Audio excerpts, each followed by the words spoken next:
Okay, so if you were looking at the standard alignment chart, what alignment do you think you are in real life? Well, it Ooh. depends on the day for me. Generally, I'm law abiding. I drive speed limits when I'm not in a hurry, and I don't kill people. Hmm. But then other Most days, days. well, Most most days. days, and then other days, I would say more like a neutral good, where I care less about law and order and laws being upheld, and I just need to get my own way. So it's not. It fluctuates. Hmm. I think I'm. I think I'm chaotic neutral or chaotic good. Okay. Uh, I. Why? I mean, I don't really find myself a fan of many organized institutions, Uh-huh. and I prefer the more individual nature of life. Anarchist. I I'm not saying that I don't think that they're important and I don't think they have value, but I do respect them, but I don't find myself very fond of them. So maybe I'm Yeah, I more of a think I'm true T neutral. Yeah. Right. I think I'm team chaotic good. I don't think you're chaotic. Dude, oh my gosh, are you kidding me? I like to pick fights. I hate most organized anything. I fly by the seat of my pants. I thrive in chaos with improvisation.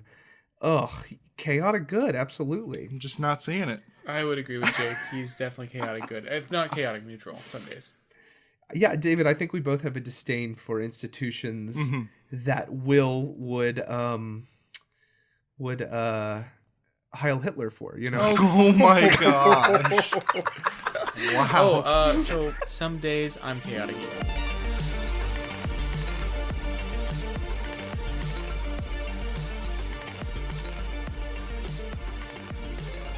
Welcome to Vox Arcana.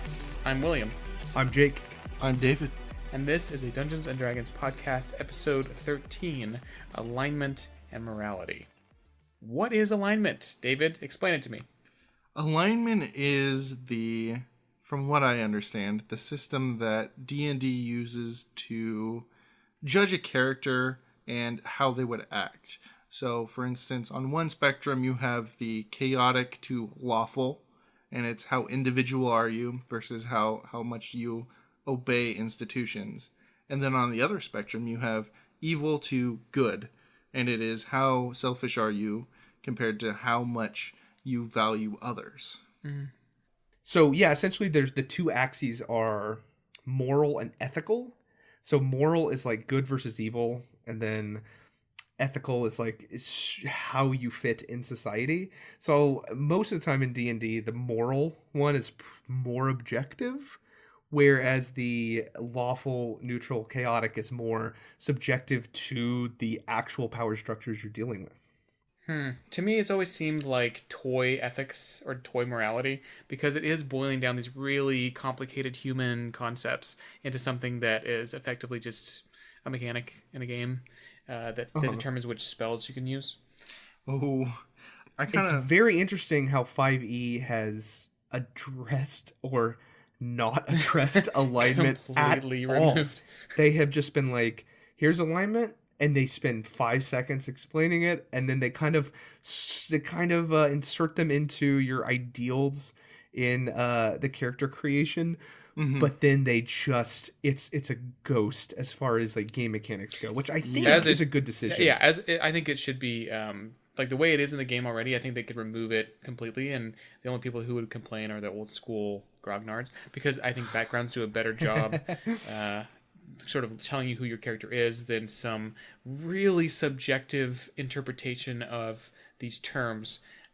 We'll get into that a little bit later on. Yeah, I think it's Sure. really interesting how alignment and morality has kind of come about in terms of if you look at the progression of society and how that kind of mashes up with the way alignment was determined in morality.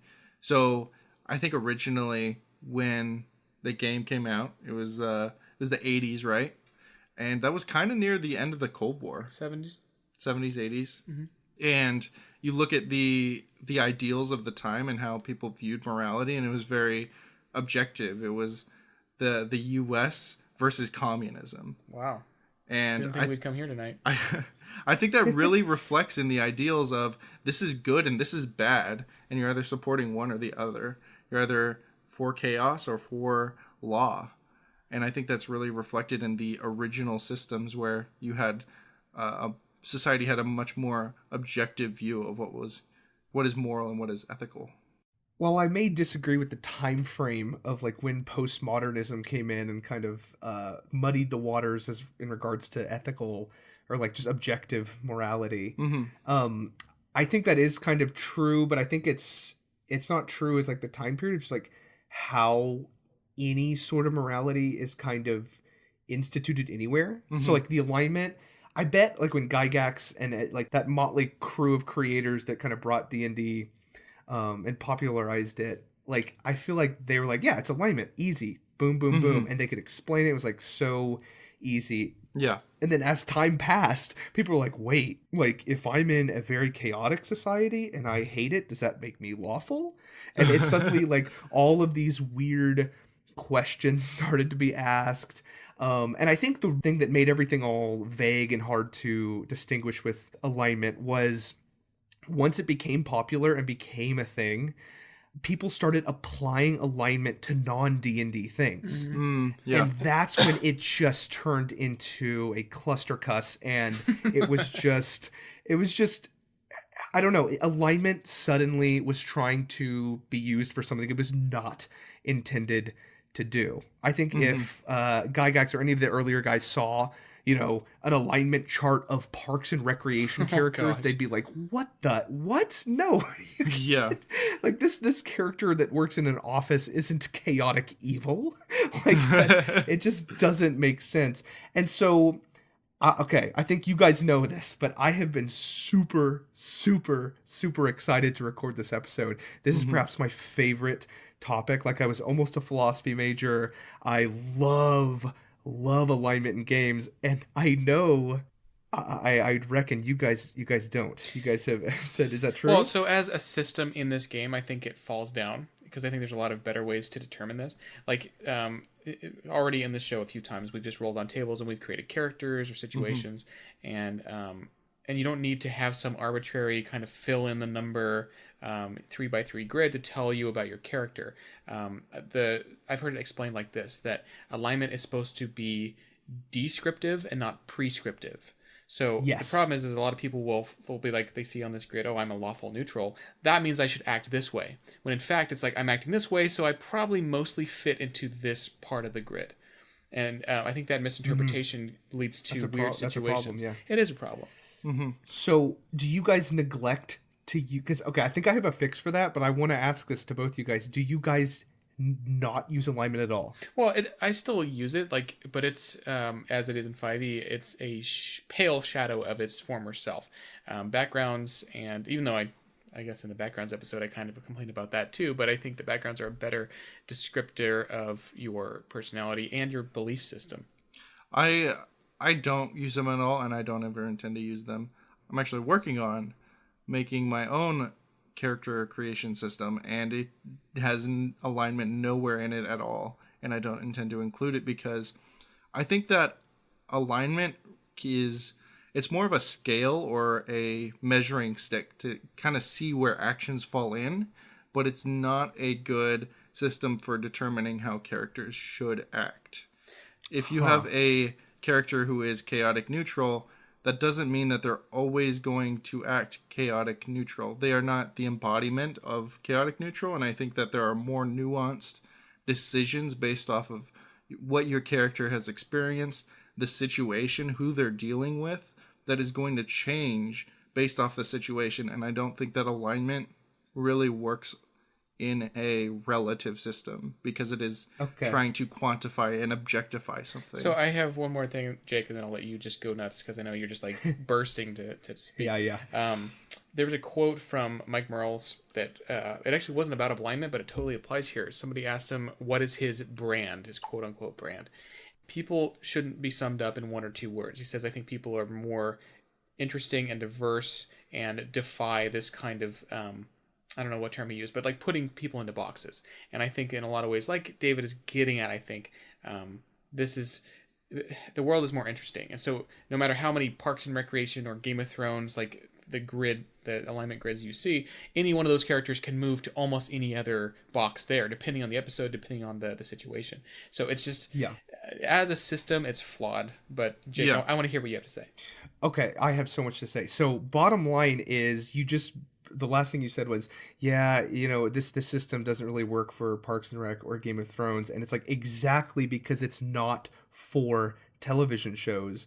It's not for any other system outside of Dungeons and Dragons.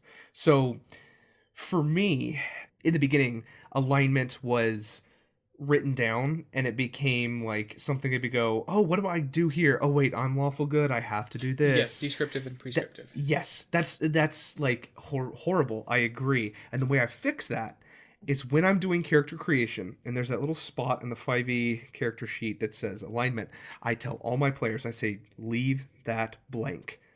You may have an idea for what type of alignment your character will be. Do not write it down. Do not tell anyone. Then we play 4 to 5 sessions. Or as I call that, a whole campaign. Jeez, that's sad. So we played 4 to 5 sessions, and then after that, so like a month in, whatever, I go, all right, now we're going to figure out what everyone's alignment is based on the decisions they've made already in the game. Okay. And so we all sit around and essentially have like an ethical debate about the game, and it's really fun because you get to revisit previous sessions and be like, oh, remember when you did this? Or, oh, remember you did that has to make you chaotic, and we have this big debate and discussion, and it's actually completely democratic. So if one character who said, I'm trying to play my paladin as a lawful good, and I want to be lawful good, and I think based on my decisions I'm a lawful good, but everyone else at the table says, what are you talking about? You slaughtered those people when they disagreed with your religion. And he'd be like, well, no, my God, I think would justify it. Be like, no, you are lawful neutral. And if everyone votes that he is lawful neutral, he is lawful neutral. That's great. And that's what he has to put on his sheet. And so I also, as a DM, get 1 vote as well at the table. And so we all vote on what people's alignments are based on that. And sometimes I've had it where it was real quick and it was kind of like, okay, yeah, you're obviously chaotic good. Okay, you're obviously true neutral. But other times it took up a whole session on accident, and we ended up having a blast just arguing about whether a decision would be labeled chaotic or neutral based on where they were at, or what information they had, or what their god had told them, or what the warlock patron tricked them into believing. And it was just so fun to figure out what their alignment is from there. So that's one way I think you can fix alignment. I think that's one way that it literally makes it descriptive instead of prescriptive. So it's good that you're using it like the correct way, but because we're talking about 5th edition Dungeons and Dragons, I ask, what is the point?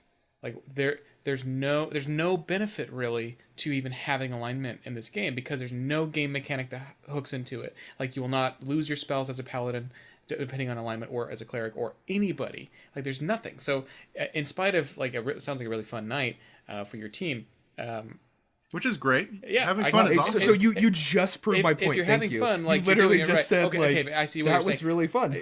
But I mean, it's just this fun little side thing that has no impact on the game at all. No, so I totally love the point that Will is saying, where it has no actual game impact. I think that in the original system, when you acted out of alignment and you would lose spells, huge implications, or you wouldn't be able to cast certain spells to begin with, that had huge implications, and it kind of ties into the story where, yeah, your god is gonna punish you because instead of using cure wounds to heal people, you're using the twisted version to inflict wounds, when you're supposed to be this priest cleric type person who is supposed to be helping people, which is what your god represents.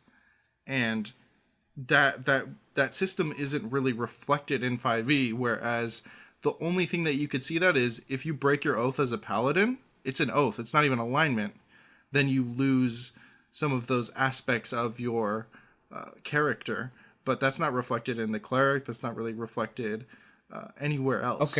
Okay, so here's where the separation is.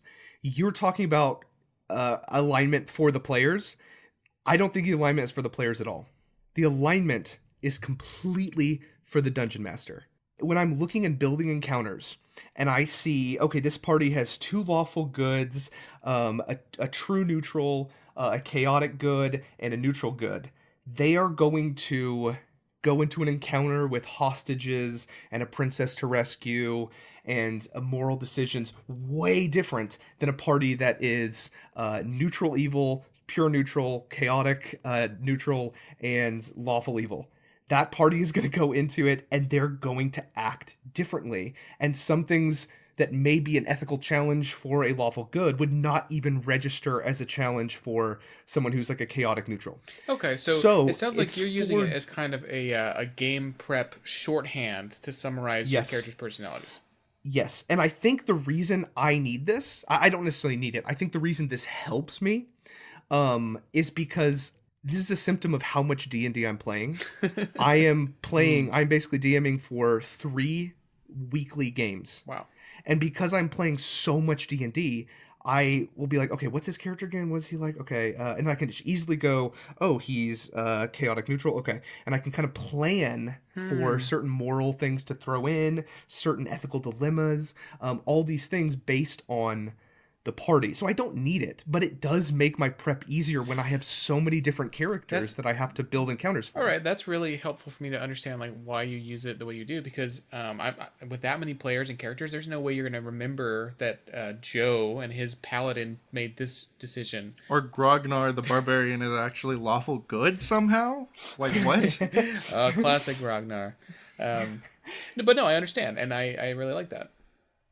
Yeah, I think the mistake is people thinking about alignment for players and like, oh, does this affect my oath or does this affect my spells? And yeah, absolutely. But like, honestly, if I had a bunch of players who didn't know what alignment was, they don't need alignment, but I would still do alignment, after the 4th or 5th session for me because it helps me going forward. Yeah. So yeah, the bottom line is alignment is for the dungeon master to give him a shorthand of what quadrant they're in, even though those quadrants are fuzzy. And a lot of times I think of alignment actually as a huge Venn diagram with 9 different circles that are greatly over each other. And there's so much leeway between them and so much shared ground. Yeah. But it does help. It does be like, okay, this party is all lawful or neutral. They are going to behave in the town, most likely. And they might not, but like I can generally start building encounters in like an urban setting, being like, okay, I don't have to worry about like the guards having to apprehend them. And so that's why I use it. I think it helps me with encounter building. And also the added bonus, probably the real major reason is I find it a blast. And most of my players do to just sit around and argue about what their alignments are. And that's where we get a ton of our fun. So maybe this is just D&D has all these little vestigial pieces that are pretty fun to play with that even if they have no bearing on the game, like they're still fun. And I think that part of that heritage, part of that tradition of the game is this idea. And so I understand, like people like it because it feels like you're connected into this this thing that is uniquely Dungeons and Dragons. Oh yeah, nostalgia. So I get what Jake is saying and how he uses it, but I'm still not a fan of it because when I look at a character's actions, and you can look at it on so many levels, and depending upon which way you look at their actions, it's going to change what alignment they are. So for instance, you could have a rogue and he is breaking into the bank, and it's like, well, that's chaotic neutral, right? But then you find out that the guy who owns the bank has been stealing money from people in the town. It's like, well, is he really chaotic neutral? And then you find out that the rogue doesn't intend to give the money back to the town. He's just going to steal it for himself. And then it's like, well, he's back to chaotic neutral. And you look at it on so many different levels. And oh my god, this fits so much because David, you care about game design and nitty gritty and I like do. how does this affect on many conceptual levels? And I'm like, I want to tell a good story and I need a shorthand to give my players the best encounters For me, their ethical standing.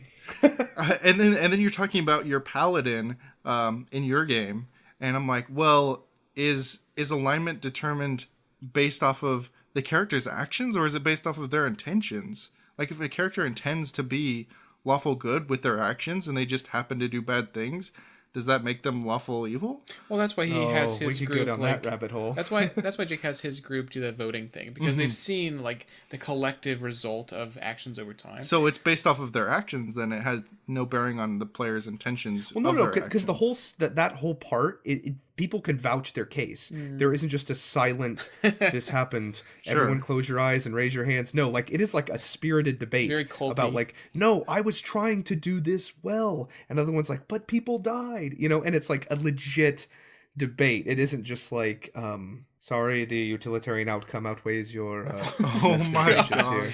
It does make an interesting scene in some dystopian novel. If with alignment being like objectively part of society. What a nightmare that would be. Imagine if you were That'd be like so weird. assigned an alignment when you were born. Just like you just stamp chaotic This neutral. sounds like a stamp bad lawful good. young adult novel. Oh my I think it already is. Oh, It no. has to be. Well, It has to be. It's titled like Oh. the alignment syndrome, and it's called Hearts Aligned. Hearts Or something Aligned. like that. Oh. God. No, what was the And it's like, what movies? happens when a chaotic evil character falls in love with a lawful good? Your world will never be the same. Oh, I'm disgusted. Okay, all right. So bottom line, I think alignment can be useful. I think I just think it's really fun. It just gives me an excuse to debate philosophy for the most part. And I don't know if that's because I'm playing with, there's a few people at my table that are like philosophy majors. So yeah, so there may be better systems. I'd love to talk with them. I think at the end of this episode, we'll get into some different systems and maybe how to make alignment better. I also have some more thoughts. But before, I just want to go through each alignment. And I want you guys to say your thoughts, like of what you think about characters that play this alignment. Hypothetically, David, if you use alignment in your game one day, like what do you think of each of these kind of tropes and the roles they play in Dungeons and Dragons games? Yuck. I'm just kidding. So the first one is lawful good. Okay, so how I'm going to do this is I'm going to say the alignment. I'm going to say like some kind of names or metaphors for that alignment, and then we will get into some potential characters from fiction that could fit into this alignment, even though I don't like that. What? Yeah, didn't we just talk about how it's only for D&D, Jake? Yeah. But it's also really fun, and as we've proven, if you're having fun with the alignment system, then you're doing it right. Right, Jake? Yes. So yeah, absolutely. So and it also gives people an example. I think a lot of times people need to be like, wait, what's a neutral good? And then you can just be like Harry Potter, and they'll be like, oh, okay, and it kind of does the trick. Whoa! But neutral I think good. Oh, Harry Potter. I mean, yeah, I would say that. I mean, we were already getting into it, but yeah, I think it gives a shorthand that I think as long as the conversation doesn't end there, we're good to go. I've spent way too much time debating fictional characters' alignments in Reddit forums. I'm gonna challenge every single one of these characters. Oh, I mean, you can. I think. Okay, so here's a prime example. Before we get into the 9 alignments, there was a meme going around a while ago that had Batman. It would have the quote in each alignment and a picture of him in that moment, and Batman can literally fit in each and every alignment. Now, I would say it's kind of cheating because like the only times he was neutral evil or chaotic evil was when like the Joker was controlling him or he had switched place with the Joker. But I think a character that's an example that could literally fit in every single alignment is the Punisher.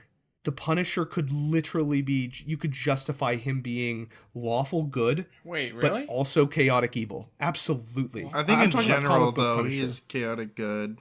chaotic neutral. but he murders people. Or- I guess, okay, hold on. You guys Which are is talking about the chaotic. Netflix show, and I'm talking about the comics, so we might be a little off. Have you seen too, the Netflix show? because I haven't. Oh, well, you would like it. I don't know. I hate him as a character because I view him from the comic books as like he's pretty evil. Well, from Like, my he's perspective, pretty, the like, Jedi are murdery. evil. Oh. Oh, okay. I didn't expect that. So there are some characters that are legitimately you could put them in any alignment. So this is going to be a cluster cuss, but let's just dive in. I can't wait. So the first one is lawful good. So examples of like metaphors or names for this alignment: the paragon, the knight in shining armor, the ideal hero, and the model citizen. Examples from fiction could be Leslie Knope from Parks and Recreation, Spock from the Star Trek series, or Commissioner Gordon. I think are prime examples of lawful good characters Ooh. from fiction. So I wonder. So what do you guys think of those? Do you like having lawful good characters in your campaign? I don't think Commissioner Gordon is very lawful, though, 'Cause because he's he's kind of constantly breaking working the with law. Batman, so he's more neutral. I don't know. Maybe he is, though, because he has to work within the law.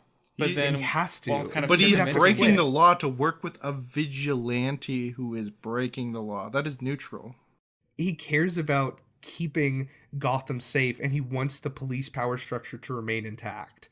If he was a neutral good, he would quit the force. Or just train everybody to be a vigilante. Oh god, that sounds Army like a of nightmare. Batman. I don't know. I still think he's more neutral. Okay, well, bottom line, what do you think of lawful good characters in your campaign? Do you like them? Do you hate them? Are they annoying to have in your So I campaign? have a thought on this, and that is that so often lawful good gets this bad rap for, like paladins, for instance, being this goofy idiot who just kind of marches around praying for people and being obnoxious. The And- lawful stupid, yeah. Yeah, lawful stupid. And I actually hate that phrase because that is just sort of what everyone thinks of when they think of it. And as we're seeing here, like with Commissioner Gordon, if indeed we can agree that he's lawful good, which maybe I'm kind of on the fence, there are many interesting characters that fit into this. It's not quadrant. This this part of the grid. Sector. Yeah, this sector of the grid. And I think that could be a challenge to some people, like a good, healthy challenge to make them play this person this way and to uphold laws while also trying to do the most good for people all the time. Yeah, I think lawful good is one of my favorites because they have a rigid system that they have to uphold to, and they're trying to do all these good things while still like being within the bounds of the law. Yeah, the bounds, the legalism of the law. And I think it makes for interesting gameplay decisions if you are a lawful type where you're constantly trying to do things by the book, and it creates conflict when you have chaotic characters who are like, no, let's just kill this dude. It's like, no, we gotta arrest him and he has to have his fair day in court, you know?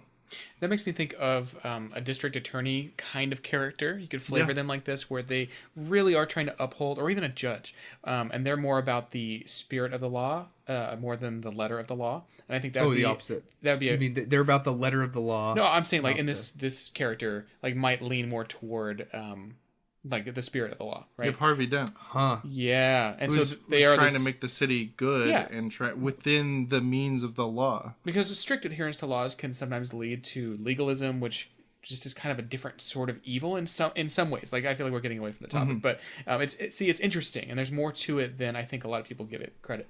I think it's interesting how characters can change as well from like you see the law deteriorate and it doesn't work, and then the character becomes chaotic.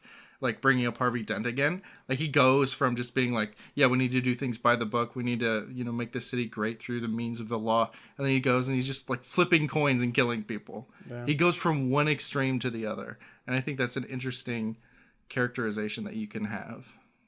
Yeah, I feel like I like lawful good characters. I think it's because a lot of times I've seen newer players that haven't played D&D before. Maybe they're not like huge role-playing powerhouses attracted to the lawful good because it's a very simple sector that they can sit in, and just kind of they have their small rules to follow, and they can stick to the book, and they don't have to make tough decisions because the decisions are often already made for them. if they're playing as like a true lawful good. So yeah, I normally like lawful good characters, and especially the interplay between like just a lawful good versus like a chaotic neutral. Like just like the interplay there can be dramatic and constructive, as opposed to a lot of times it's just the rogue trying to pick the paladin's pocket and it turns everything bad. Yeah, that's so stupid. I think that even within that one alignment, like you could have a campaign that is more politically focused, and let's say it is like intrigue involving lawyers and judges and people who just see the law differently and they interact with it differently. And the diversity in there, I think, is just I want to go explore that. Actually, I probably wouldn't use D&D to play that kind of system because I want more of a social. Something that holds up social stuff more than say combat stuff, because if you go into a law firm with a sword, like obviously you're playing a different kind of game. Oh, so the next one is the neutral good. Ooh. Neutral good. So this names for this are the reluctant hero, the heart, or the protagonist. So some examples I have: Luke Skywalker, Harry Potter, and Spider-Man. Luke Skywalker? Okay, this is funny because all the characters that you've listed are young heroes, right? In general, like Luke was young at the start of his journey. And I wonder if neutral good is so appealing because it does seem like a middle of the road choice, or even like a lack of a choice, because you can easily veer into more of the like neutral or good morality. I know most of my characters that I play tend to be this alignment because to me it feels more flexible, but also it feels like a hero at the start of a journey. Yeah, and that's why I like the word protagonist. Luke isn't neutral good to begin with. He's not at the end of Star Wars. What do you think he is, David? He starts out, he's this young gun kid, disobeys his parents. That's totally chaotic. Kind of neutral. Joins a rebellion. God. David's trolling. Totally chaotic. And then starts killing people with a lightsaber. How is that? He kills the Empire. He's trying to destroy the organized government. But for good reason. And the government was corrupt. He's extremely chaotic at the least. So chaotic good. So you have to... I think what you're doing here is you're mistaking the forest for the trees, and you're going basically, he's part of the rebellion. He must be chaotic. So basically you look at every character, the thousands upon thousands upon thousands of rebels, and you're telling me that every single one of them is automatically chaotic? Yes. Even like the people who have to... It's okay, David's trolling. We got a troll. All right. Troll. Can we get a bell for that troll, Jake? The troll bell. Troll bell. You gotta pay the troll toll. Right. But anyway, so Jake and I agree that Luke is neutral good at the start of the game. Well, how do we feel about this alignment, like personally, at our table? I love it. I feel like it adds... I think I'm playing with some very skilled role players, and so they're often... put off by this alignment because they're like, yeah, it's a standard protagonist, boring. Yeah, they're like, I want to be chaotic neutral or a true neutral mercenary, or even just some alignments that aren't like a standard protagonist alignment. And I love that. Absolutely, that's fun as a DM to be able to kind of flex my narrative muscles. But it's nice to have a hero that's just like, I'm a good guy. And so the best character I had that was neutral good was one of my players played a sorcerer that was like in kind of my Rise of Tiamat homebrew. And so he was this sorcerer that had ice magic. And he was just so happy and naive and young. And he was like kind of the heart of the party, but also the crux of like the plot. And so he was just like this happy-go-lucky kid, and people would be like, what are you doing here? Who are you? And he'd be like, we're adventurers. I'm hearing that in Tobias Fumke's voice from Arrested Development. But it was so great because he was surrounded by rough and tumble, gruff mercenaries and cynical old like just heroes and it was really cool to see that interplay of like this kind of young protagonist heart when most of my players want to play like heroes with sketchy pasts. Like it was just nice. The contrast I think is certainly welcome. I think it's interesting. It's definitely an interesting alignment, and I can see the neutral good. I think Morty in Rick and Morty is very. Ah. He's kind of a neutral good guy, and he's always like questioning Rick. Jeez, Rick. Oh, jeez, Rick. Oh, jeez. Okay. No, I think the show would be horrible if it was just Rick going on adventure doing something. Like, it's only good because of the interplay between those two. And you need basically an anchor to keep the show from veering off into just a flat out absurdity. And I think that's what neutral good characters often do, is even if they're surrounded by all of these crazy alignments, they can often be the heart that goes like, no, remember why we're doing this. And they can be just that standard protagonist, but if they're surrounded by a bunch of weirdo, like, they're the one that can often be the glue that holds the party together. Well said. I think that the problem, though, is if you have a party of a bunch of neutral good people, like, you can have a kind of a bunch of boring characters. Well, that goes for any alignment. A mono. Yeah, I think I would strongly encourage, or strongly discourage players from all being chaotic good or all being neutral good. Like, or yeah, any alignment. If there's a whole party of them, it's kind of like there's a lack of drama. There's a lack of like just. Well, I was just gonna say play conflict. Neutral good character is going to be augmented a lot by having some sort of flaw that they struggle with. Like, a neutral good character who's really greedy. But in general, they're really good. But they struggle with, like, I really want money.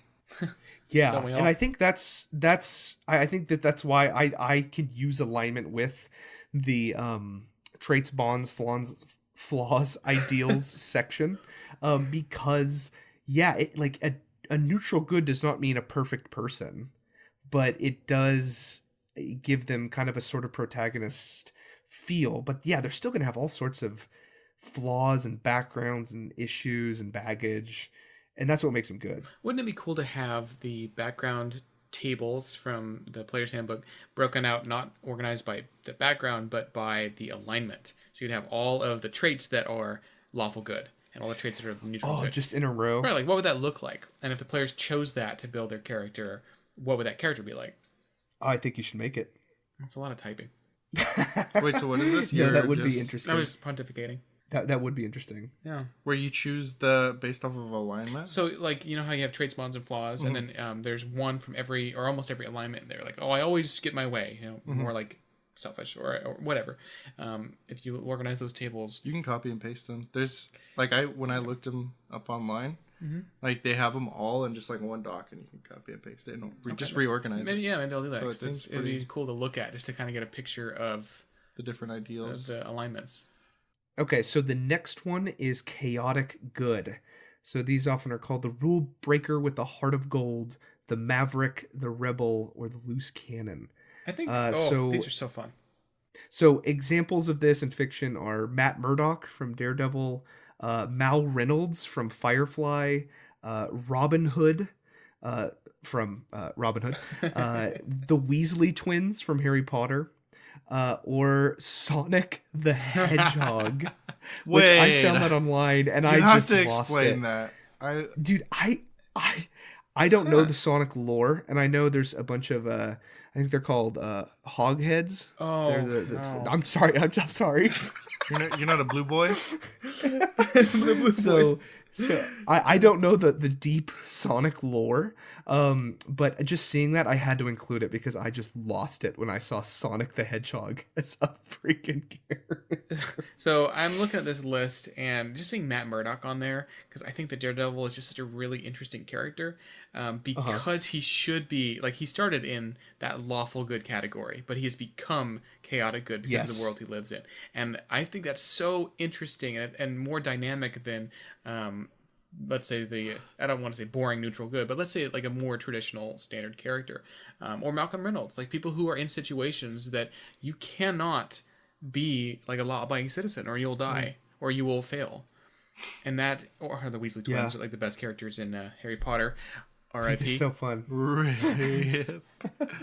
Yeah, I really love these characters just because, I mean, I think I would identify myself as a chaotic good, so I empathize with kind of the hating bureaucracy but still wanting to do the right thing, and just wanting to cut through the red tape and do the right thing even at the expense of the letter of the law.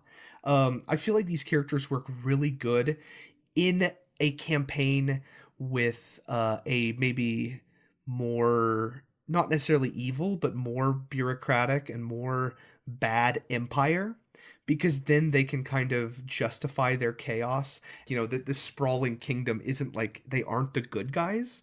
I think chaotic good characters can be a problem when you're in a society, like a town or a village that's just good. And like there's just everything's working great and it's just everyone's happy. And you know, if a chaotic good character comes in, he's just like, there's no trouble here. I can make some trouble. And they want to break rules. I think giving them rules to break can help chaotic good characters for sure. That's funny. So you're saying in a situation where everyone is good, like lawful, neutral, or chaotic, then the chaotic good person is almost like a villain. If everyone's good, no one is.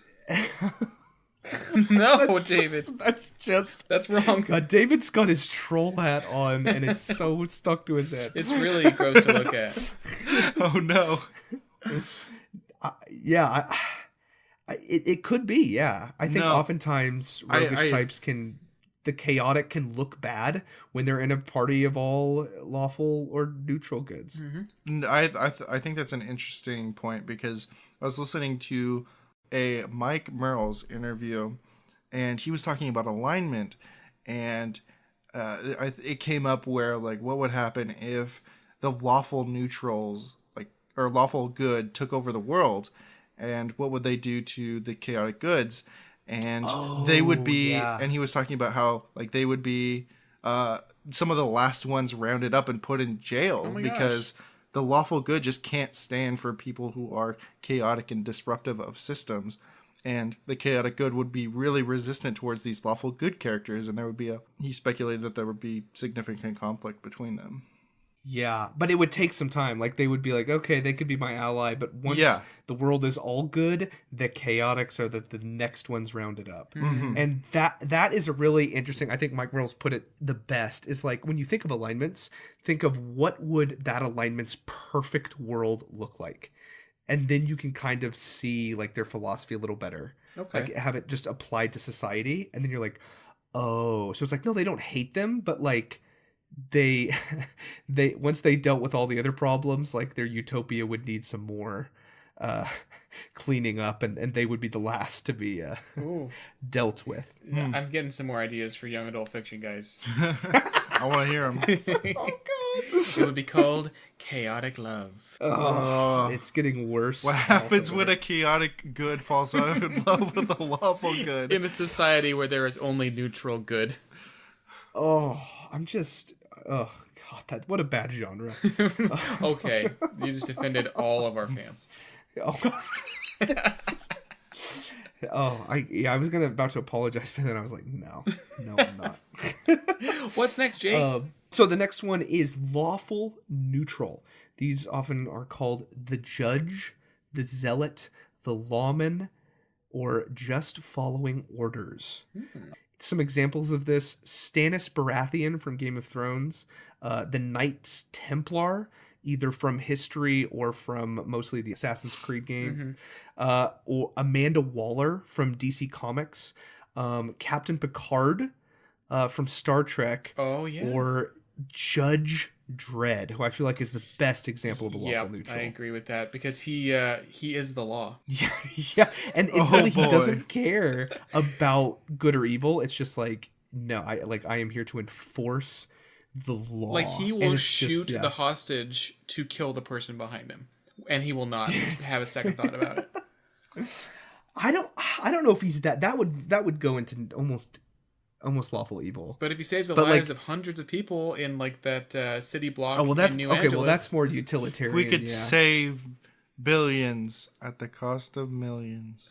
Okay. So this alignment is one of my favorites. What do you guys think of the lawful neutral?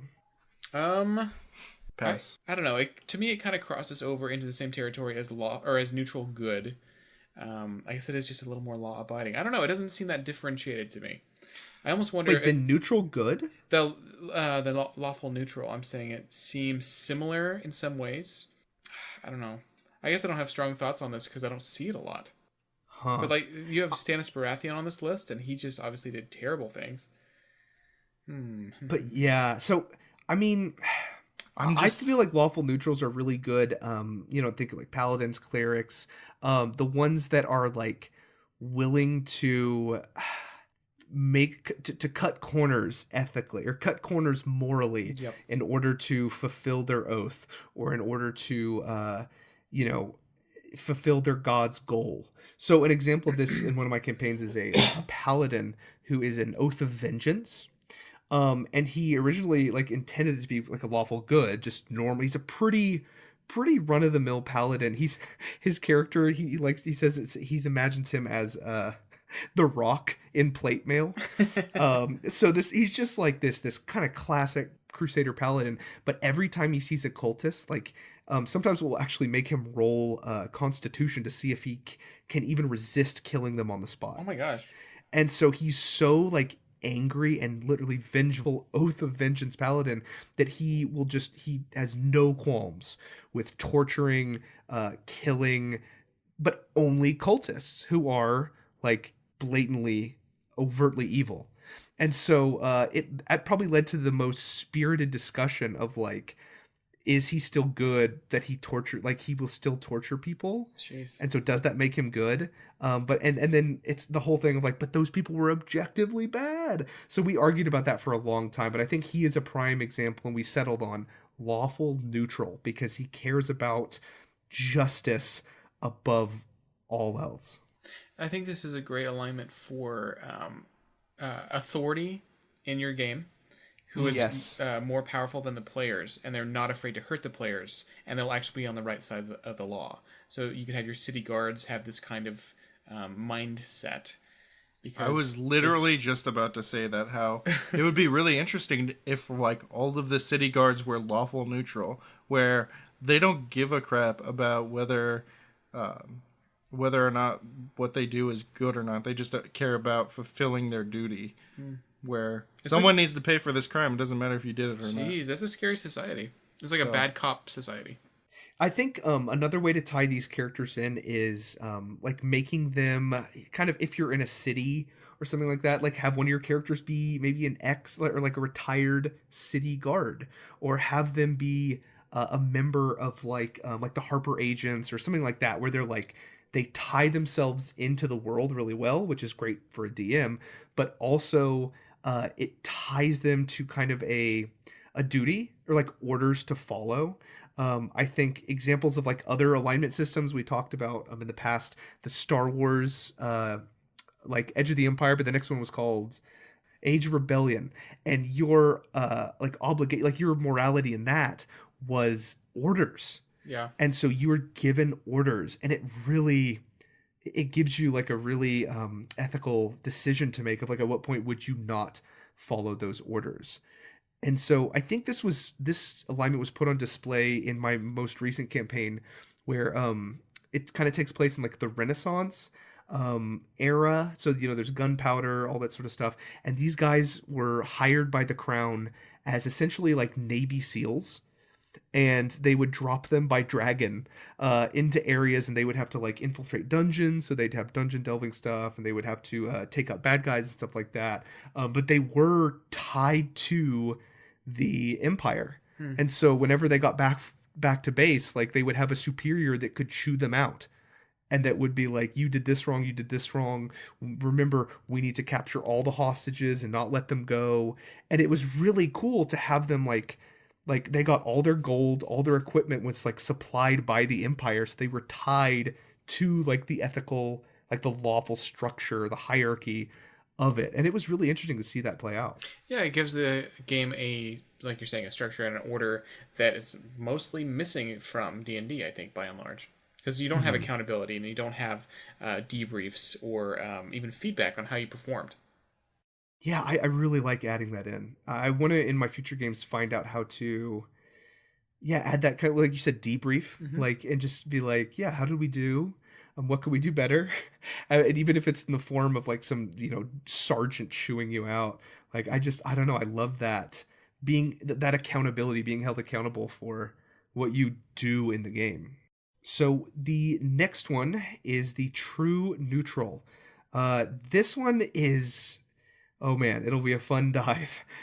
Because like I said earlier, I consider the alignments really as like a Venn diagram for each, like, so there's 9 circles, and neutral kind of has overlap from every other alignment, so it gets real murky from here. So here are the names for the true neutral that I found: the apathetic, the mercenary, the retired, or the robot. So a lot of variants there. So some examples from fiction is Sherlock Holmes, Dr. Manhattan, Treebeard from Lord of the Rings, which there is quite a bit of debate on that. Most people say he's good. Animals from the previous edition, they're actually not considered true neutral in 5e. The Terminator, Mad Max, or the Dude from The Big Lebowski. The Dude is he just doesn't care about the plot going on around him. Wait, how is Sherlock Holmes true neutral? Dude, he's definitely not good. I would say he's chaotic neutral because he he doesn't really regard the law very highly. And wait, isn't he a detective? Yes. If you watch Sherlock, he is no, he's all about solving the mystery for the sake of himself. He doesn't give a crap about the law at all. So maybe we're arguing you're talking the specific show, and maybe this is just the concept of Sherlock Holmes. I mean, because I think the concept of Sherlock Holmes is pretty true neutral. I think that he definitely can dip into chaotic neutral, like David's saying. But in general, you're right. He doesn't give a crap about the law or people, so he's not good. Yeah. But he's not evil. He's not. So he cares about himself. I think he's very close to the middle, if not true. Middle. He's not lawful, though. Conceptually, though, Sherlock Holmes is pretty close. And remember, true neutral, like you said, they can literally go up, down, left, right, and they can be put anywhere. So I think the perfect example of this is Dr. Manhattan. Yeah. Because Dr. Manhattan is a prime example of, like, once you can see beyond human emotions and beyond like literal space and time, all human problems, including like morality and like society, just they don't go out the window. They just aren't even visible from that high. And yeah, I think he's a perfect example, and he's got several amazing quotes where he's just, I am tired of Earth, these people. I'm tired of being caught in the tangle of their lives.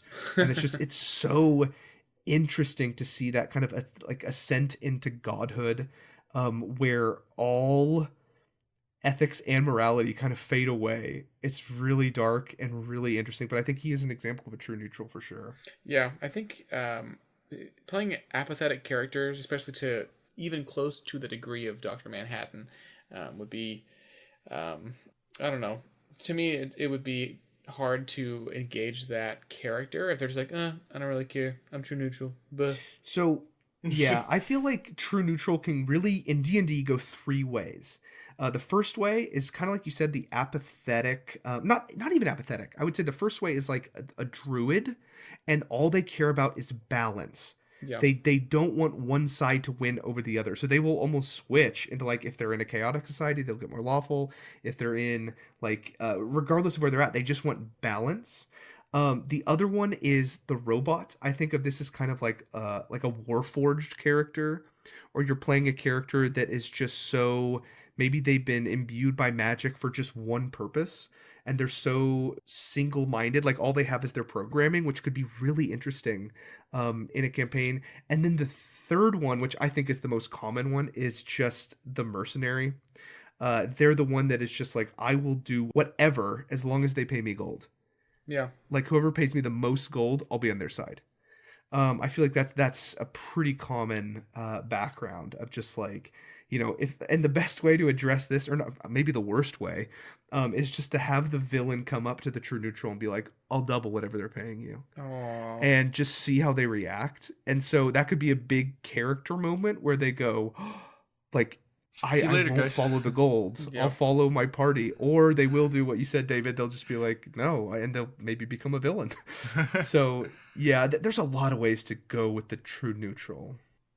I think if we're speaking of mercenaries, it is cool that within one mercenary band you could have lawful, true, and chaotic neutral, because they all kind of like justify what they're doing a certain way. Yeah. But yeah, true neutral I think is probably the most unique on this sheet because of their like lack of involvement or lack of caring about the world around them. Lack of commitment Yes. to a side. Yes. Which can make for great characters. I've had some pretty interesting characters that have been true neutral. And they have to be, I don't know. I think in a good role player's hands, they can overcome a lot of, and they can basically have a ton of character development, which is really awesome. You know, like a lawful good or a neutral good, when they slay Tiamat, they're just going to smile and give you a thumbs up. And they didn't really have much character development. You know, maybe they overcame some sort of flaw, but like a true neutral, like when they slay Tiamat and they like invest so much gold to do this, they're going to be like, whoa, like I changed a lot. Like there's going to be a lot of development there.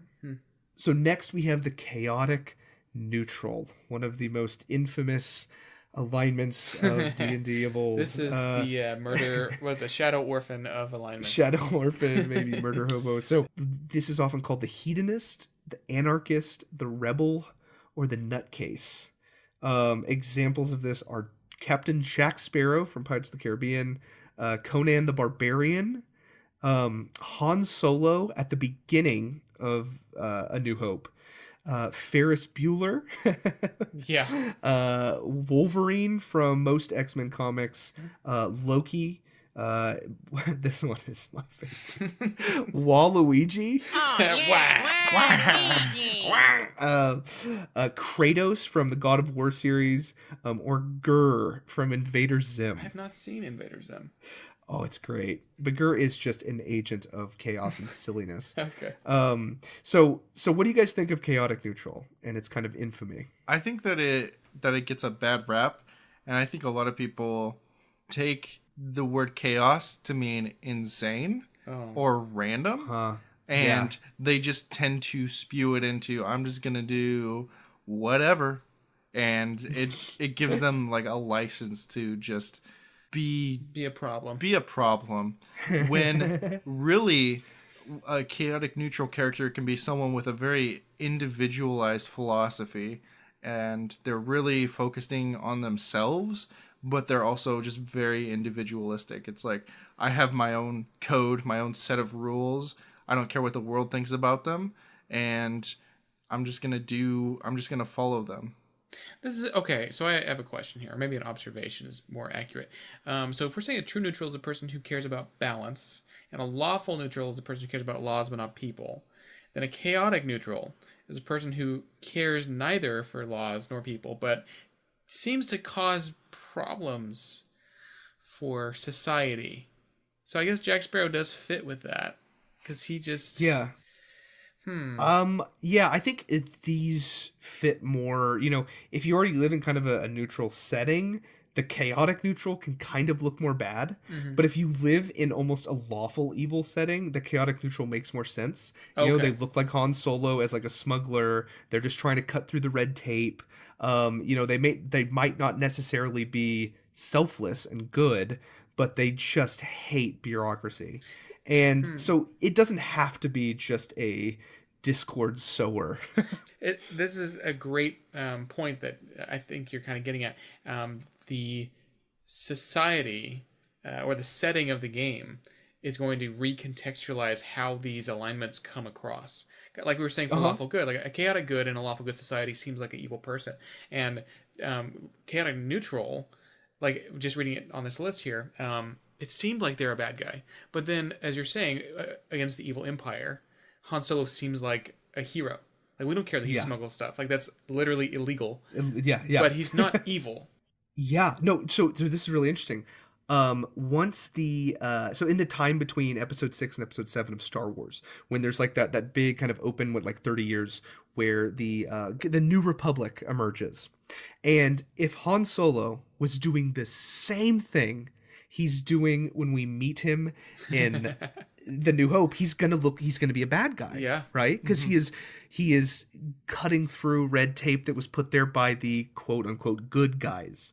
So yeah, it completely, I think, lawful and chaotic, that ethical scale changes based on the setting. I think the selfless versus selfish, like good and evil scale, that won't. If you have a good person and you put them in different settings, I think my theory is, for the most part, they would remain good or bad people. So that's why it's pretty easy to be like, I'm good, neutral, or evil, but like the lawful, chaotic, that shifts. And that's why I think it's very bad to do alignment during character creation, especially if they don't know the world you've created. Oh, because yeah. they don't have the context. So like if I'm saying, okay, we're going to start this new campaign that's, post-apocalyptic, it's going to be very hard for them to be like, well, is my character chaotic in the post-apocalyptic, or would they be more lawful? And they wouldn't really know until they got into the world, until they sunk their teeth into the universe that the DM creates. And so, yeah, I think that ethical, lawful, chaotic scale completely depends and relies on the context to even work. Wow, I've just never thought about this before, but you're right. Like, I don't think that alignment should be chosen in character creation, but so often we do, and then you get characters or players playing characters who aren't really what they were supposed to be, because they're trying to be prescriptive of what box their guy fits into. Mm-hmm. Man, yeah, I learned a lot already. We're not even done with the alignment chart. Now we're getting into the evil alignments. So we're starting with lawful evil. These are the ones that David is in, I think. I'm just in all of them. Lawful evil is incredibly interesting because of the alignments we've talked about. We talked about the first 6. This is number 7. This is the last alignment allowed in official D&D Adventurers League play. You are allowed to play a lawful evil character, but you are literally not allowed. You are banned from playing a neutral evil or a chaotic evil player. Wait, which is really interesting. So lawful evil, so they're often called the warlord, the fascist, methodical organizational villain, or honor among thieves. So lawful evil.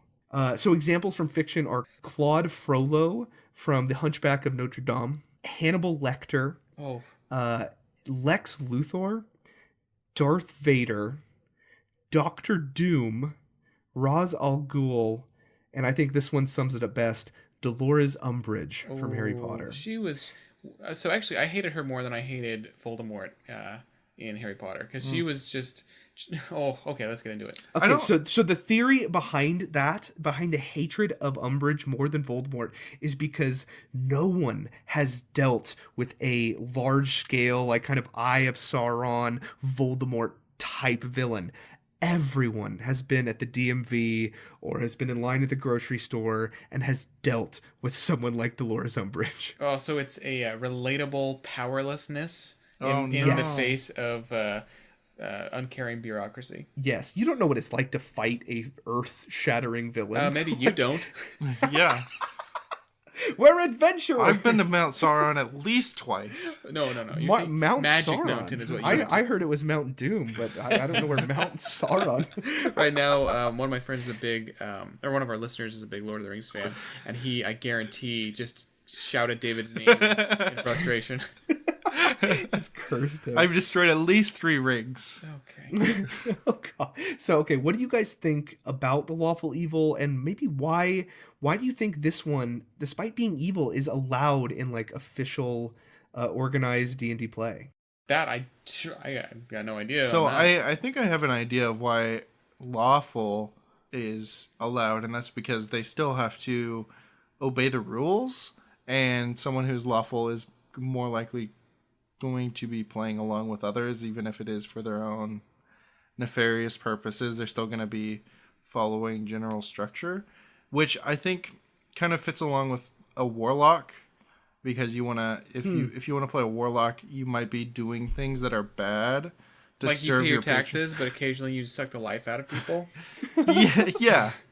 For lack of a better description, I think that a warlock is going to be kind of lawful, but you don't want to have someone who is, I guess, chaotic, who is just randomly flipping coins and popping people in the face. Yeah, I think this is allowed in Adventurers League, like official play, because with like a chaotic evil or even a chaotic neutral, you don't know how they're going to act. And in organizational play, you kind of have to like be prepared for anything, and there are a lot of times strangers at the table. And so the thing about lawful evil characters is they're normally part of a religious structure like an inquisitor, Mm-hmm. or part of a bureaucracy like part of a lawful society. But regardless, they wear their alignment on their sleeve. Like Dolores Umbridge isn't like a questionable, oh, could she be a good guy? No, it's like straight up. It's like bad, that lawful evil, lawful evil, lawful evil. And so I think that's why they are allowed, is because going back to my philosophy of alignment is a tool for the DM to kind of predict how the players will react and build their encounters accordingly. So you know how a lawful evil's gonna act, but like a chaotic evil, you have no idea. And that's scary for someone who's running a game for strangers. Yeah, for sure. Hannibal Lecter. So I guess because Hannibal Lecter is a serial killer who lives well within the bounds of society. I'm just trying to like imagine a character that has these. I really don't think that Lex Luthor is lawful. I feel like he's more neutral. But people don't even know that he's a villain. Like the average Yeah, person. I feel like, doesn't know. he was elected president in the DC. But he's universe. still, like, he does shady things behind people's backs that aren't within the means of the law in order to do his will, which isn't necessarily lawful. It's like, I don't think someone's perception of you matters. Someone can think that you're a lawful good person and you can easily be evil, neutral evil. I think Lex Luthor's not his, like, maybe people might not know, but like his means that he uses are all pretty much lawful. He uses building a company, he uses politics, he uses the system, and at no point does Lex Luthor generally subvert the hierarchy. That's He true. lives in it. So a way I've okay, had, I guess I can see that. a way that I've heard this system described is instead of the word lawful, you just replace it with order. And so if you think of Lex Luthor just working within these orderly systems, like Jake is saying, to get his way, like he's not blowing up buildings and killing orphans. He's building foundations, but then laundering money or building a secret rocket to go fight Superman, whatever he's doing. I'll allow it. Yeah, no, and I think other examples is like Darth Vader, Doctor Doom. These characters have a certain authoritarian element to them. It's very hard. I mean, almost impossible to play a lawful evil character without some sort of hierarchical structure, organization backing you up. Yep. It just doesn't make sense to have like a rogue all by himself, where you start in a prison for him to be a lawful evil character. It almost can't work. That would be a challenge to try to make a lawful evil character that doesn't have like some structure behind it. You're right. Even if it's a thieves guild with 5 people, like you still have a group that you are kind of a part of. Yeah. But it almost implies power and maybe even money. Like you can't, like you're saying, you can't just come off the street and be a lawful evil. Yeah, you need to know the structure, and I feel like that's why lawful evil characters can work only if they know the DM's world very well. So they can kind of use it as almost like a diplomat or a politician, or someone who is kind of using the structure. Maybe they can send guards upon, people that are technically doing good things, or they can like work within the system that the DM created. But again, it takes knowing the world that the DM made inside and out in order to be able to manipulate it and be a lawful evil. So the next one is neutral evil. This is the deliberate villain, also called true selfish, balanced malice, or the typical BBEG, big bad evil guy.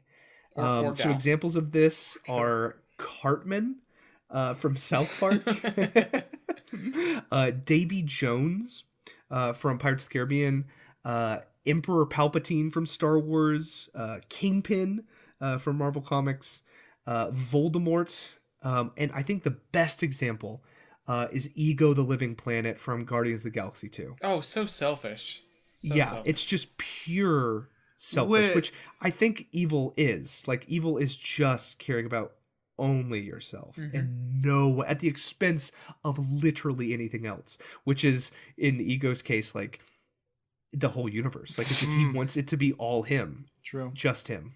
Wait. Which is just quintessential neutral evil. Wait, what about Palpatine? I feel like he is definitely lawful because he gets elected into That's the actually Senate and then he dissolves it within the law. I would agree with that. I feel like neutral evil characters are often lumped together and you're like, are they the main antagonist? Yes. Okay, they're probably neutral evil. You can say that about Voldemort or Davy Jones or Sauron. So I think Emperor Palpatine might have just been lumped in there because he is the main antagonist. But yeah, I feel like he would fit, especially in us talking about lawful evil and like the power structure behind it. And especially, like you said, David, how he got there. Yeah. Yeah, I'd say he'd be more lawful evil. Well, by that definition, we could also put Kingpin and Voldemort in lawful evil because they had their own little organizations. I don't know, because if you look at Voldemort, he has his own organization, but the greater organization he just wants to burn to the ground. Yeah. Yeah, true. And so that doesn't make him chaotic, but I think it puts him square in the neutral. It puts him neutral. And so Kingpin, yeah, I think it depends on the it's a criminal organization, but he's not using unlike Lex Luthor, he's not using a business. Oh, because he does stuff like protection rackets and right. He's more of a thug, like well, he's not mafia, but he's. I see. There is a difference. Yeah, so you kind of have to look at the philosophy of not just the organization that he is leading, but like the greater context of that, and it's still criminal. So I'd say kind of the same argument for Voldemort.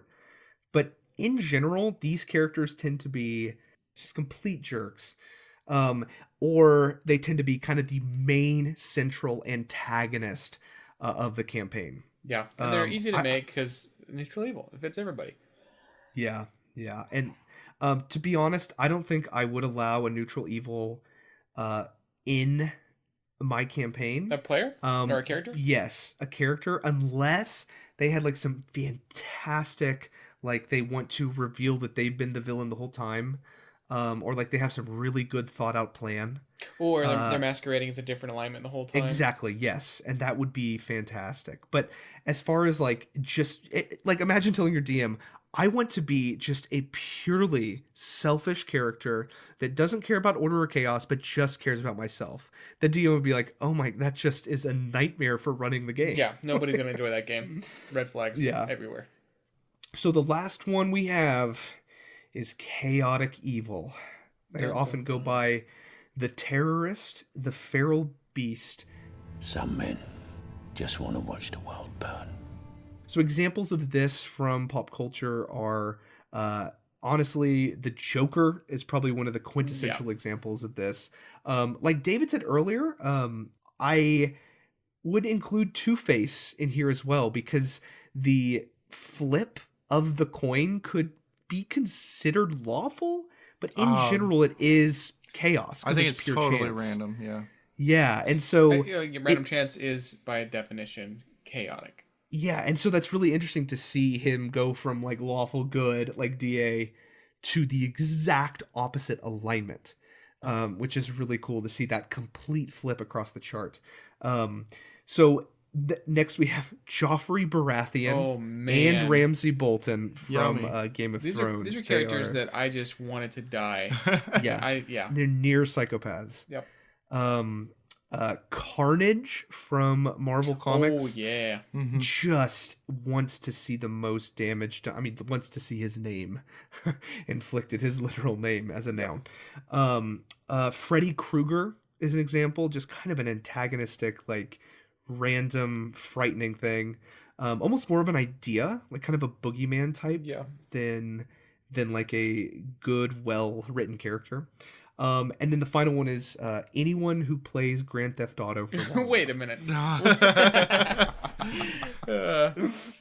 Too true. That's actually true. You get bored, you're like, all right. Keep your politics out of my podcast, Jake. So I really like this category, but I feel like it's really hard to run these villains well, because the Joker, I think, is, as far as I've seen, always written really he's always written really well in the movies and TV shows and stuff. In the case of Joffrey Baratheon and Ramsay Bolton, they were sort of too much on screen. So whenever they're on screen, you're just so nervous because they're just probably going to hurt someone. So good. But in a game of D&D, you couldn't pull them out very often because the players are just going to want to kill them. I mean, Yeah. that's the thing with these types of characters is they're burning the candle from both ends, and they blow up like a hot flame. Yep. Like they do their damage, and then everyone hates them because they don't care about anything or anyone. They just burn every single bridge that they have until they're dead. And the players Until will there are no do bridges. literally everything they can to make sure that they die as soon as possible. Yeah, they just want them offed. I think what showed this character the most, the true nature of this character, was when I said, okay, so what do you guys think about chaotic evil characters? Will didn't even mention player characters and just went to villains. Oh yeah, because it's like you can't even wouldn't- imagine a player. No, you can't imagine. Like maybe if you're running a very specific campaign that I want no part of. Just pure evil. Yeah, like murder hobo. You're gonna have a really gross campaign that, and I've seen stuff online where they're just literally like raping and pillaging and killing everybody. Viking Simulator. Yeah. Oh, And no. I just washed my hands of the whole thing. Yeah, I wouldn't want any part of it. I almost said like, oh, I could maybe do it for a one shot just to see the carnage, but then I was like, no, I would want to do it for like 10 minutes and then be like, okay, that's funny. It's basically like Grand Theft Auto, right? You Yeah, wanna I was just see gonna say this like shameless, ridiculous, physics of bodies flying, but then after a while you're like, okay. Like Well, it's so just even in GTA, you don't play as a chaotic evil. You're playing as more like a neutral evil or even a chaotic neutral because like you still have to not kill people or else the cops come after you. So and in D&D, like constantly being chased by the law, probably not a really fun. I don't know. If you disagree with us, you can write us. Jake, you forgot the final 10th alignment. wait. There are 10 in 5e, and that is unaligned.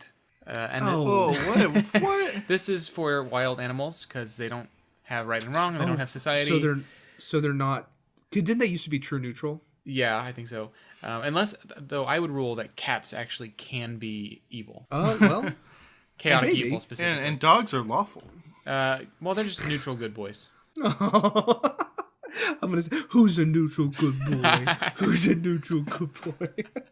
So online, I guess this is more of an aside. Somebody made a list of commandments for each alignment, sort of a thou shalt and thou shalt nots, that I think are really helpful in determining your character's worldview more than just picking an alignment and going. So if you just Google around, you'll find that. Yeah, I think having stuff like that where you can be like, like this is what these are, despite I feel like we're being kind of paradoxical in being like alignment is so fuzzy and ridiculous, and then like being like, well, here's how you want to play this alignment better. Yeah, this is kind of like how alignment goes. Is on one hand, people are like, oh, it's meaningless, like me saying this, but then also like I understand the enjoyment of assigning characters to a box. Yeah. So another quick aside, I think, like I said earlier, alignment should be strictly for Dungeons and Dragons, and as much fun as it is to pick to try to place people into categories, these things are fictional, and we don't want any hate mail saying that we put something in the wrong alignment. We're just doing it for fun, and none of these are official. I mean, they can't be. It's just such a fuzzy thing. Yeah, No, we're objectively right all the time. Oh no, that's what it's gonna say on the tattoo on my forehead. I'm going to get. Oh yes. no. But yeah, I know that the Punisher, like you said, could fit into just any category that you want, and the argument could be made probably for every character we've talked about, except for the Joker. I don't know. That would be a pretty compelling argument. Yeah, I think all of these can be shifted, but I think so. My point is, alignment is not for the players. I mean, it's fun, but for me, like my main point is alignment is for me, like a shorthand of like knowing my players well enough to build the best encounters I can for them. Mm-hmm. So a prime example of this, I thought about it. I just rewatched Breaking Bad again. And it was really cool to see the character Walter White evolve completely and almost be you can't even recognize him from the first episode to the last. And that Yeah. seeing that change is really interesting. But I was thinking kind of like, oh, what alignment could he be put into? And then I thought, no, I'm doing this wrong. And the whole point of fiction, and especially like TV shows and just like the drama, comes from not knowing their alignment and seeing Okay. what the character does. But I think if you were to go to Vince Gilligan, the creator of Breaking Bad, and say this episode, and if he knew what the alignment chart was, if you went season 3, episode 5, what alignment is Walter White? I think he'd have an answer like that, like because he knows the character so well that he can have that alignment prepared, and that alignment changes throughout the show, but he would know where the character is at. I think that is the responsibility of the dungeon master to maybe if you don't want it to be alignment, maybe you find that too rigid and too structured, but regardless, you should know where your players stand ethically and morally so you can present them with the best situations that you can. I don't think you should be like, well, they can just do whatever. I mean, that could work for a free flow, completely open, random, open world game. But for me, like if you want to have plot, if you want to have structure, if you want to have story beats and character development and all that stuff that I enjoy most about the game, you need to know where your players are. Maybe not on the alignment chart, but just ethically and morally and just in general as a character. Well said. So we've talked a lot about where we are with alignment, but I wanted to talk about the history of alignment a little bit. So in the original game, there was only 3 options, and that was law, neutrality, and chaos. There was no mention of good, neutral, or evil, which I think is kind of interesting. I guess that stuff was added a little bit later on. The other thing is there were alignment languages. So if you were lawful, then you can communicate via some manner. I don't know if it's a sign language or something with other alignment languages. So if you somehow are there's no lawful goblins probably in those games. But if you're neutral and you meet a goblin, you don't speak goblin, but you both speak neutrality, and you can sign in neutrality. So what? That is wild. I know to me it seems strange and Spicy. Gygax explained that he envisioned it kind of like a religious language. Like you think of Catholicism has Latin as this language that, well, maybe not all Catholics know, but in general it's accepted that it's kind of a lexicon. And if we're talking a medieval era, like that was definitely set aside for this, for religious practices. So I'm kind of seeing that with chaos and like Thieves' Cant. Yeah. Yep. It kind of still, I guess maybe that's a remnant of this, but this whole system seems kind of silly. Like if you're a neutral, mercenary, since back then all animals were neutral, could every mercenary talk to animals? No. Because I mean, It would have to be an intelligent creature. yeah. There's okay. I guess that makes sense. Gygax wasn't a fool, Jake. Yeah. He was smarter than you. Okay. Take the troll hat off, David. But yeah, so that I think is interesting, and I might bring that back into my game, but really much more limited. Like maybe it would be you could just say sort of yes and no, and where's the bathroom in any alignment language. Where's the bathroom? The last thing. Okay, hold on. Sidebar. Has anyone in any of your games ever used the restroom? Can we include like going outside in the woods? Yeah. I think thematically somebody said like they go up like during their watch and they were like peeing and they see the stars, and then they made a comment on like the beauty of the night. But that was, and I might be making that up in my memory, but it seems like something that's happened at least once. I mean, I know I've done that in real life. Not the question. The last thing that was cool about alignments is that clerics could cast certain spells in reverse. So now we have a spell that is bless and a spell that is curse, but you would actually have to cast bless in reverse, which then becomes curse. So you see, or cure wounds would become deal wounds. Inflict wounds, yes. Whoa. But if you did that, then it would flip your alignment and you would lose all of your other spells. And it was like a huge problem. But if you were in D&D, you would roll your characters randomly. And so there was a pretty good chance that you were an evil cleric, which means all of your spells were dark. So did you ever play a game called Jedi Knight, like back in the 90s? It was I've heard of it. It was I've a never played Star it. Wars kind of first-person shooter game. It was really Yeah, fun. yeah, yeah. But in that game, they had light side powers and dark side powers, and it was like a skill tree you go down. Oh, yeah. And all the dark side stuff was about inflicting pain, and the light side stuff was about like shielding and healing.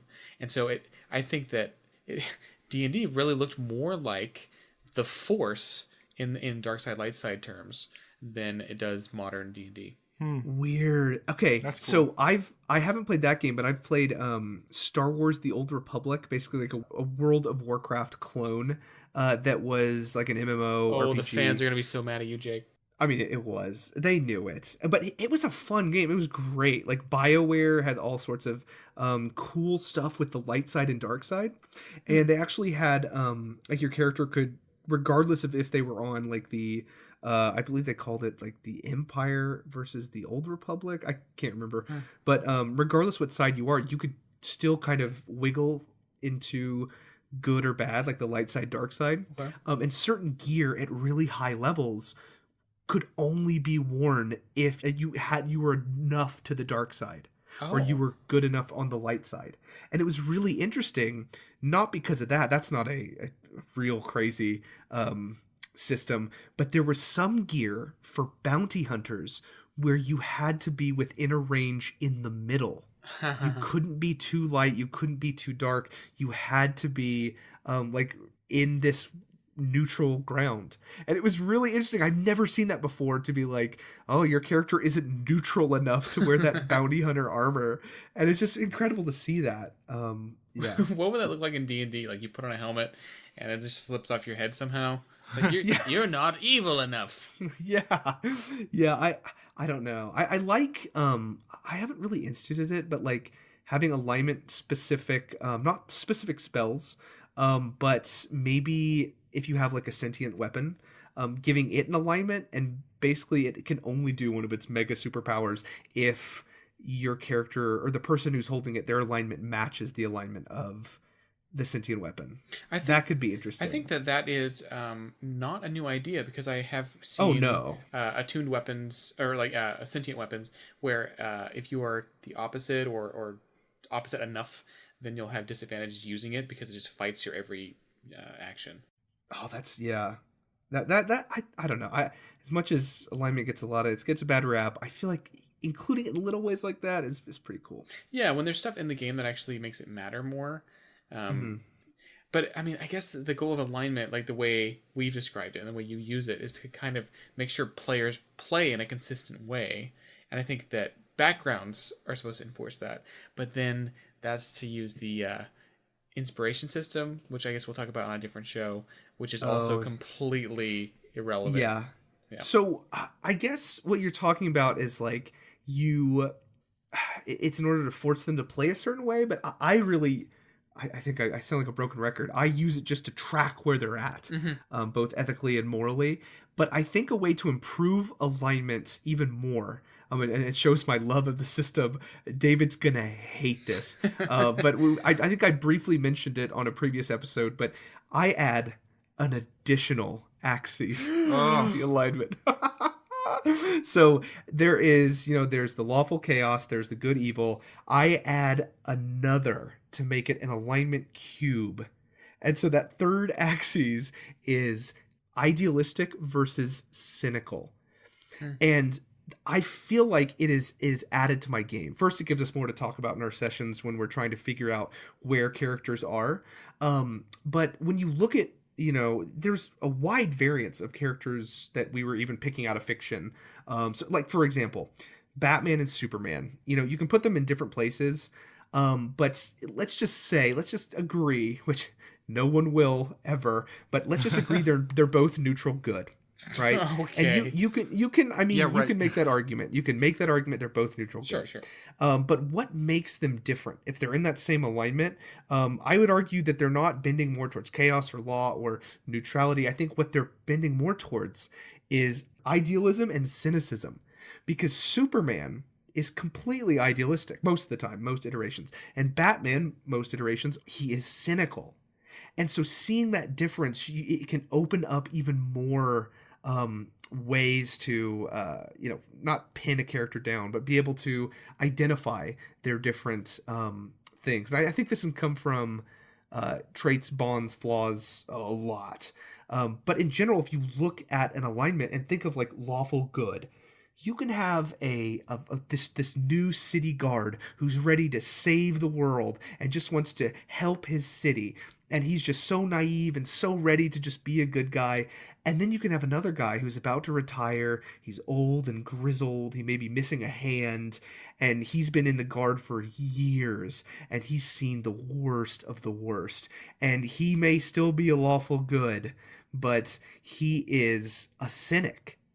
And I love seeing it. They're both lawful good, but they're completely different characters.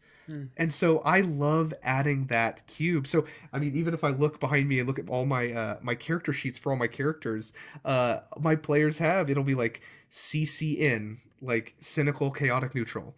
Or it'll be ING, like idealistic, neutral, good. And so I think that even adds more to it and just shows how much I love alignment that I would double down on it to add another axis. Wait, so is there a neutral band on your third side of your cube? So the way I do it is that neutral band is kind of like you can be in the middle, but normally I just say don't write it down. So you would just be like a neutral good. Neutral. Neutral. Yeah, a triple neutral. And I mean, it'd still be a true neutral, but yeah.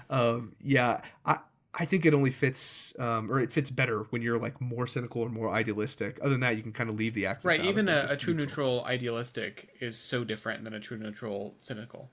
Oh yeah, and it gives more flavor to just their background and how the character acts, and I love it. You got thoughts, David? I mean, it's like putting hot sauce on a turd. Still a turd. Oh my gosh, why are you so negative today? I mean, I gotta play devil's advocate. I still think the system is flawed, and I think that you can achieve what you're trying to achieve in a better way through backgrounds. I'm still trying to defend alignment.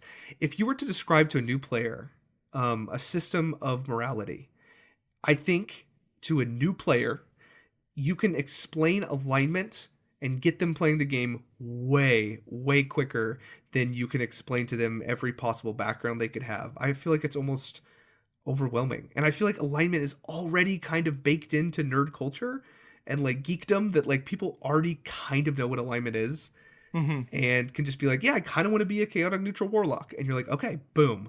Like, as opposed to like, I don't know. And I love getting in the nitty gritty too, but I think the alignment system is not total garbage. I mean, for that reason. So starting out, like your point, like, sure, yeah, it like to get into, it's a basic system for gauging player action, but like it really starts to break down over time as you really get into the nitty gritty of it. And I think once you get to that point, it's not useful anymore. Well, I think by the time you get to where it breaks down, your character will be so well defined. Fleshed out. Yeah, that you really aren't leaning on it as much. So, I think David is right, but then I am also seeing Jake's point about, okay. Well, I'm satisfied, guys. We can end it now. All right, that's a wrap. I would really like to have you guys in a game and have you do my system and see how you like it, because it'd be really interesting to see. Like, David, I doubt you'd look at it and be like, I can't play in this game because he thinks he's neutral when he's actually lawful. You know, like, would that really break the game for you so much? That, we'll have to play and find out. Yes, we will. Skype me in, coach. So we mentioned briefly that the culture in which the alignment appears kind of determines how we view different alignments. But if we're taking this to its natural extreme, like, would a goblin culture have a different rating for... Okay, so let's say I have a goblin who is neutral good, but that same goblin in a human society is more like chaotic neutral, or maybe even evil. Does that make sense? Yeah, absolutely. And I think this leads to a very strange conclusion about these more obscure races that are playable races in D&D 5e. But I think it just speaks testament to it just proves how well designed 5e is, because they were vague about alignment intentionally. An example from history that I can pull out is in the beginning of the United States after the Revolutionary War, they had the Articles of Confederation, which was technically a better document than the Constitution, but it was too specific. It was too strict, and everything about it was so labeled out, and everything was so well defined that people started bickering. Oh. But under the Constitution and the Bill of Rights, everything is so intentionally vague that it works better because it leaves room for debate. And so no one can say, well, that's wrong. They're like, no, debate it out in the legal system. Oh. And so that's why I think 5e does the same thing. They're like, yeah, alignment, it's a thing, but it doesn't have to be. You can use it or not, but here's what it is in case. And that has, I don't know, I feel like they made the best decision in doing that and making it purely optional. I think you're right, because the game can satisfy somebody like David who really doesn't see a need for it, or you who've like you've made it into, I would say, a much better system, or than me, who's obviously usually landing kind of in the middle. Yeah, but going back to your point, yeah, I think these different races like Goblin or like Hobgoblin or even like Tiefling, they're very careful with their wording, and they'll be like, this race leans towards evil, but like they don't say you can't play a lawful good Tiefling. But they make it seem, and I think really well, that they make it seem like, yeah, it'd be very rare to see a lawful good Tiefling. Yeah. And I think that makes it more interesting to see that kind of the bell curve for a goblin, they would be more evil. Yeah, they would. So, like, I'm thinking of the most good goblin, or the best tiefling in a village. The goodest goblin. The goodest goblin. That's another That's young another adult. That's more like a children's. It's a children's story. The Oh, goodest man. goblin. I like it better. The purple goblin. Okay, but then like a human or somebody comes in, and they have goodness on a level that culture has not even conceived of. Like, he gives them free things, and no goblin has ever given something willingly that wasn't taken from them. Yeah, I think you can play with this a lot. I think knowing kind of the lean of races can allow you to give your world so much more flavor. And, you know, I've talked about this with players, and they want to play a weird sub-race.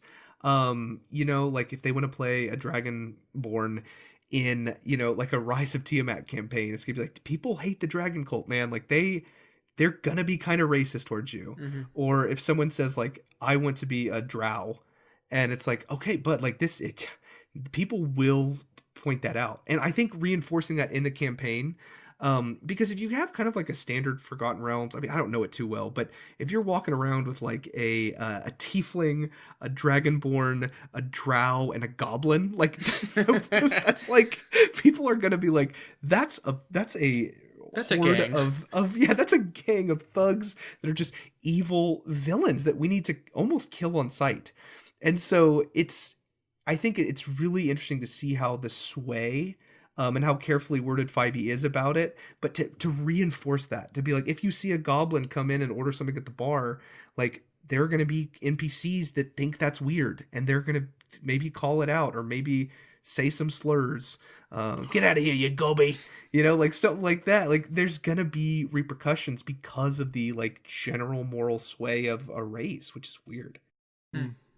I want to talk a little bit about other games and how they handle morality and behavior systems. So I don't know if any of these go back before D&D, at least not the ones that I found. But in the original game, they had reaction rolls. And what this means is that the first time you meet a character, because D&D was run more like a sandbox, if the DM didn't have something in mind for that character, you get a random roll on a table. I think it was 2d6, so it's a nice bell curve. Oh, yeah. And then you add your charisma, and you're trying to roll high so that they like you more. But it's also affected by your alignment. And so if you are the opposite alignment of that person, they automatically you get a penalty to being liked by them. So I thought that was interesting. Next is Baldur's Gate. And really most of the old PC D&D video games And actually, BioWare does this a lot too, where if you make a decision, party members will be disgusted by you. And in the old games, they'll just leave. Like, you can't get them back, as far as I know. Oh, yeah. Which is a good system, I think, for a video game as opposed to a tabletop game. Because obviously, your party at your table, you're not just going to leave. It's like, well, Watch me. Yeah. I'm disgusted. I'm out of here. Rips his character sheet in half. And Never see the player again. yeah. This one. So I love the Fallout games, and they use karma, which yes, is this karma's idea great. of balance in the universe. Because like you steal a plate off of a table, and somehow the universe knows what you did, and then that score determines how people treat you. So that's kind of funny. Yeah, I like that. I like that there is kind of some negative repercussions for what you do, because like, I don't know, I remember playing Fallout for the first time and like walking into Megaton and like accidentally stealing a fork off a table, and I'd be like, oh no, I'm a good guy. And I'm a good boy. It's really interesting to see, especially how they're labeled as you get into higher levels, because I think it turns into Gleaming Messiah and like True Devil. Oh, it's the Wasteland Messiah, and then I forget what the bad one's called, but you look like literally a guy dressed as Satan. Yeah, really and you funny. just get like it gets progressively worse, which is so funny. Yeah. So we've talked about this a little bit, so I'll be brief, but obligation from Edge of the Empire. So instead of saying, oh, I'm a good person or a bad person, it's just really like who you owe. And then your own moral system is kind of figured out from there. So they put more of figuring out your character on the player, and there's no in-game system that tells you if you're good or bad, because everybody is kind of bad. Yeah, everyone's yeah. generally... It's so shady that like, and that puts you at opposing, even though you may be like the same chaotic neutral alignment as a smuggler. Like, who you owe determines who your friends and enemies are more than alignment ever could. Right. Like, I would love to run a game where the players are in a situation where they need to split up their money to go pay off different crime lords, but then somebody double crosses with the other to give all of it to his crime lord. Oh my gosh. And then, adventure ensues. Yeah, no, that's great. There's a game, I think we've talked about this too. We talk about all these all the time. But in Blades in the Dark, which is kind of a gang, I don't even know, it's a gang type RPG. It's great. They have a whole bunch of factions in that game, all with their own little stats. So it's just like a little bar, like a line split into 7 segments. You start in the middle and either slide up or down into either favor or disfavor with them. Really simple and easy because you're just penciling on a line. But that is great because everything you do in that game affects a gang. Because everything in the city is owned by somebody. So like, you wrecked this guy's window. Well, he was under protection from this gang, and now they find out and they don't like you and blah, blah, blah. That's so... Okay, this reminds me of WoW, like their World of Warcraft's reputation system, where like certain things you do will give you reputation with the elves, but will make the dwarves pissed at you. And like, I really, really like that. I found kind of the formula for my basic plot is like, I'll do like a 12 session campaign. And I've really kind of boiled it down to players start the adventure. They go through the adventure, meeting NPCs and meeting factions, and then they eventually come back and fight the final boss or go through the final dungeon or face like the climax. And like how they treated factions and NPCs along the way is how many of those factions and NPCs show up to help them at the end. Oh man. And it really is like people will meet like this faction and one of the characters might just hate them and just ignore them or just like piss them off or whatever. And they won't know this, but like, I'll be like, okay, that faction is not helping you for the final encounter. Do the players know this? No, they don't. But like, I've realized this in my own head of how I build like just a basic plot. And it really is just like, how much help do you want to have at the end of the game?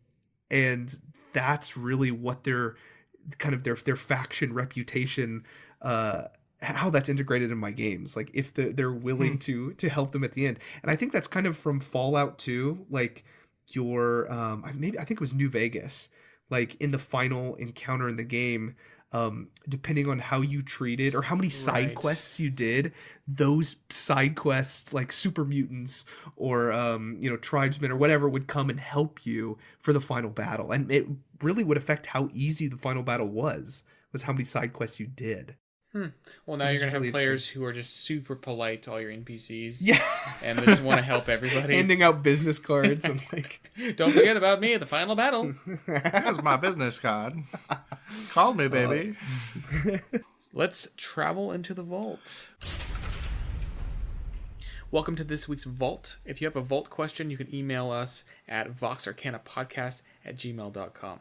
This week we have a email from a listener, Benjamin D. He says, "Hey guys, I enjoyed the episode on backgrounds, but I disagreed with how dismissive you were of the hermit background. I imagine some of this was done in jest, which is fine, you are correct, but the hermit background has a lot more going for it than you guys let on. Particularly, I disagree that the hermit background comes with little to no hooks attached to it. The hermit's background feature, Discovery, in particular, has the possibility for great adventure hooks. For example, a hermit's discovery could hint at a looming evil working its machinations behind the scenes, or a relic that is the key to unlocking some great vault of knowledge long past. A good DM and player could work together to come up with some amazing ideas. Another potential hook for hermit is why they decided to go into seclusion. Are they running away from a sin they committed? Are they upset with their current society? All spiky hooks for you and your party to get hooked on while at the table. And then finally, it's important to also remember that hermits need not be loners. Some exist in very small, secluded communities outside the bounds of society." Thanks, Ben. So what do you think of that? Wow.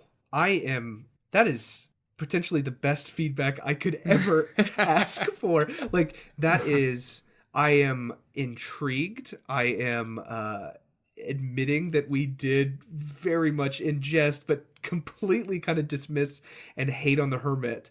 But yeah, those are fantastic. They're already giving me ideas for good hermits, and like kind of gives it the redemption that it deserves, because those are great. Yeah, I think it's interesting when you have a hermit and they willingly go back into society, and someone who left, there has to be a significant reason for them to come back, and that could I love that point of some sort of vast evil that they've discovered, and they're just trying to get people to be like, hey, like, this is a big problem, we need to fix this. Wait, aren't you the guy from the woods?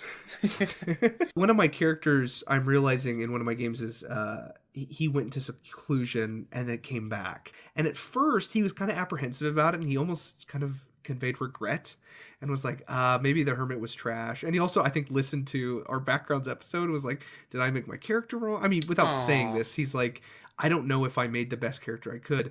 But looking at his character, like the arc of like why he left seclusion and like what that means for society and all of this stuff, like, is really, really beautiful. And just seeing the immense character development has been awesome to see. So yeah, these hermit background ideas are phenomenal. Like, I kind of want to see almost like if we could maybe get our community to have just ideas for each and every background, and just have a list of like potential hooks for each background, because these are just, I wouldn't have even ever thought of these. They're great. Yeah, this is great. I think when we were talking in that episode, I don't know if I said this, but we were dismissive because of the hermit's proclivity to attract lazy players who just don't want to invest in the background. But I mean, certainly, as Ben is proving, like, it is ripe with gameplay potential. So this is a great piece of feedback. I love you, Ben. Love you, Ben. Thank you for listening to Vox Arcana episode 13. I'm William. I'm Jake. And I'm David. We'll see you next time. You can follow us on social media.